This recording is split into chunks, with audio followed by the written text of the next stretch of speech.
The animal community is all geared on the strong will survive. You have deer that fight with each other to get the best female. So the stronger of the species survives. So you produce better offsprings. Who knows which animal is better looking than the other one when they're fighting? To me, they all look the same. Maybe the animals know.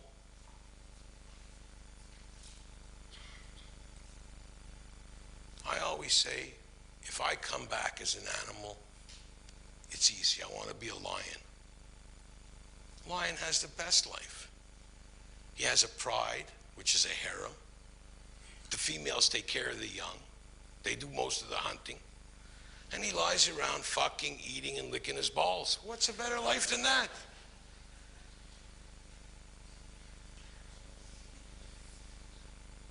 I see you lick your balls too. I just think it's okay. You have to think, what are you doing? When I say honesty, trust, and respect are the most important things in a relationship, I asked the girls last night, not one of them got them right. And I always tell them the same way.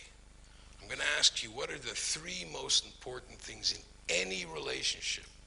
Relationship between a man and woman, between a couple of friends, between you guys and me. It's a foundation. To build a building, you have to put down a good foundation. Our society knows about foundations.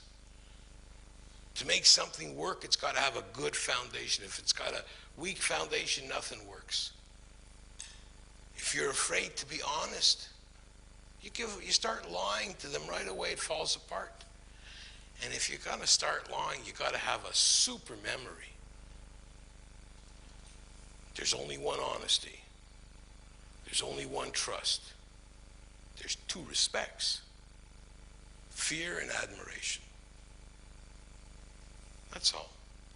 I tell them I take what I can get. But respect is an important thing. They have to respect you. When you put it out there, it's like I'm giving you guns. You got all the ammunition in the world. You're prepared for anything they pull on you. Oh, so many women say, I don't want to play games, but I don't fuck on the first date.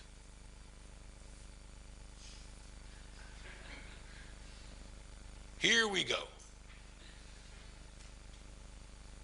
I tell them, you trust your instincts? Yes. Do you feel something, a connection towards me?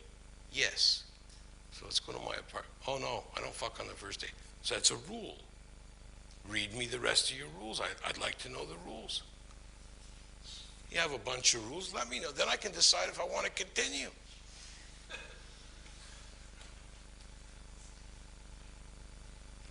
I tell every woman, I'll only lie to you twice in your whole life. What are the lies? We're not there yet. You'll find out. I'll tell you guys what those lies are. Number one, I won't come in your mouth. That's a fucking lie.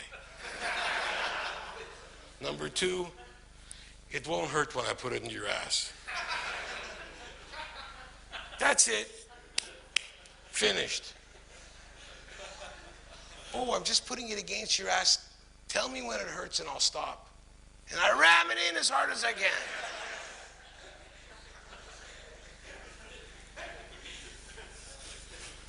Okay, I'm a prick. What the hell can I do? I can live with that. I have a couple of students the last couple of months, which is really amazing. They come from very religious backgrounds. One is very Catholic. And he said to me, he says he's broken away from the religion. He still has a lot of deep-seated problems. So I said to him, you know, I have to tell you something. I came to grip with that a long time ago. Because if you jerk off, you're going to hell. If you fuck before you're married, you're going to hell. If you fuck more than one woman, you're going to hell. So I thought to myself, there's a bunch more, but I thought to myself, what the fuck am I going to do in heaven? I don't want to go. I'm going to hell. So anybody after I'm gone wants to visit me, no problem. And if me fucking women's going to send me to hell, I don't care. So if you have a religious problem with that, fine. I love the Muslim thing. They're going to get 17 virgins when they die. Fuck. I fucked a lot of women. And I think in all the women I fucked, I don't think I had even 10 virgins. I think it's closer to 6 or 7. And I'd rather be in hell. I don't know what their big prize is. Being first. That has a lot to do with a lot of guys. They want to be first. They want to be the only one who fucks her. I tell a story.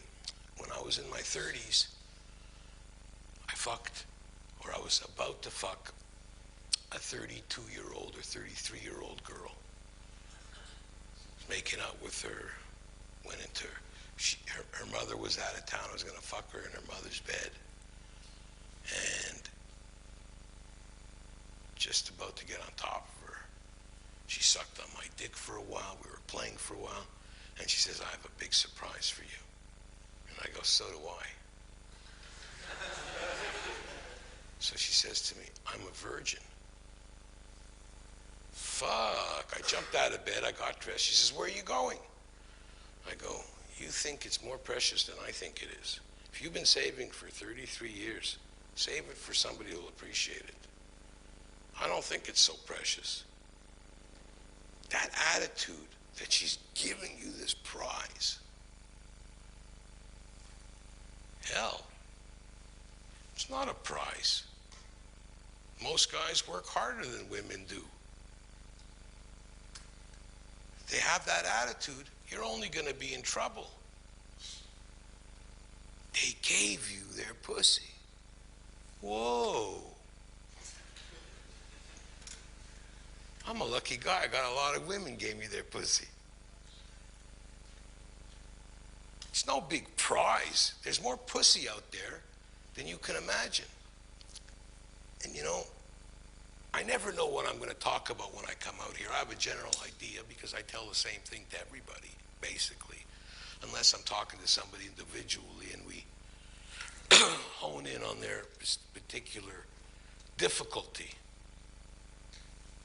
When I start working with a guy, I make a couple of rules. Number one, he has to be in a relaxed place with plenty of time when he talks to me because, as you will find out, I'm long-winded. I'm not on the clock.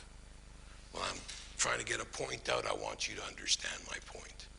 If somebody doesn't understand what I said, raise your hand and I'll explain it till you understand it. Number two, you can't and you're not allowed to punish yourself while you're dealing with me. I'm the only one allowed to punish you. I don't want you to think I made mistakes in my life. No, they're learning experiences. I only talk about history the first session. I got to know your history to design something for each guy individually. But no matter how good you think I am, I can't help you for yesterday. If you want to find out what happened yesterday, go to a psychiatrist. Work with him, not with me. I want to help you for tomorrow, from now to the rest of your life. Everybody has problems, and a lot of problems are problems that your parents had dealing with you. I see it all the time. A lot of parents can't talk to their kids like I can. You know, when you're a single guy, for as long as I was single, a lot of my friends made me godfather to their children. And I think that my godchildren are my better friends than their parents. Because I keep getting Go talk to your godfather. He'll explain things to you. Because I'm not afraid to talk to anybody. And I get all the time the kids growing up, Uncle Dave, how come you're so cool and my father's an asshole? I had one friend, every time his wife would start bitching at him, he'd run to my house and hide. And every time his kid would talk to him about sex, he'd run to my house and hide. He'd say, Dave, could you talk to him? Yeah, it's a problem. It's a problem that he had, and it's carried forward to the next generation. There's nothing in the world that's going to be able to stop that, because I say you can't blame your parents or the circumstances. They're over. They're done with. You can't hold a grudge. You have to go on in your life. You have to go on and look at things in reality and perspective. What I try to teach you guys is how to make up your own mind and how to project your own personality.